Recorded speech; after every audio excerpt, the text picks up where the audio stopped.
అంగరంగ వైభవంగా చిత్తూరు నడివీధి గంగ జాతర ఎంతో అద్భుతంగా ప్రారంభమైంది. ఈ ఊరు ఆడపడుచుగా, ఈ ఊరు ఇలవేల్పుగా ఇక్కడ ప్రజలందరికీ కోరిన కోరికలు తీరుస్తూ కొంగు బంగారమైన ఆ తల్లికి కోటి వందనాలు తెలియజేస్తూ ప్రజలందరూ తండోపతండాలుగా వచ్చి భక్తి ప్రపత్తులతో అంబిళ్ళ సంబర్ధన, మరి కుంభపూర సమర్పణ ఇవన్నీ కూడా చేస్తున్నారు.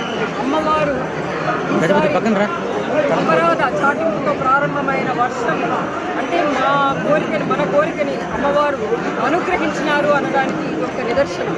అంటే మార్పు చేసి పెట్టినాము, ఎలా జరుగుతుందో ఏమో అని ఎంతో ప్రజలందరూ కూడా సందిగ్ధంతో ఉన్నప్పుడు అమ్మవారికి మొట్టమొదటిసారి అపరాధ చాటింపు చేసి ఆ తర్వాత చాటింపు కార్యక్రమం, ఆ తర్వాత మనము జాతర కార్యక్రమం ప్రారంభించినాం. దీనికి ప్రజలందరూ కూడా భక్తులందరూ కూడా ఎంతో సహకరించినారు. వాళ్ళందరికీ కూడా కృతజ్ఞతలు తెలియజేస్తున్నాం.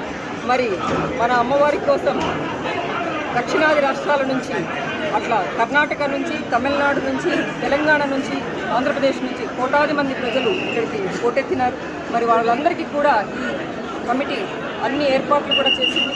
ప్రభుత్వాధికారులైన కలెక్టర్ గారు, ఎస్పీ గారు కూడా చాలా మంచిగా సపోర్ట్ చేశారు. మాకు బందోబస్తులు కూడా బాగా ఏర్పాటు చేశారు. కావున ప్రజలందరూ కూడా భక్తి ప్రపత్తులతో అమ్మవారిని కొలిచి మీరు కోరిన కోరికలంతా కోటి బంగారమై నుంచి మీ కొంగులు, మీ ఇల్లంతా కూడా అష్టైశ్వర్యాలతో తెలుపుకోవాలని ఈ గంగమ్మ గుడి దేవస్థానం తరఫున వంశపారంపర్య ధర్మకర్తల తరఫున ముఖ్యంగా కోరుకుంటూ సెలవు తీసుకుంటారు.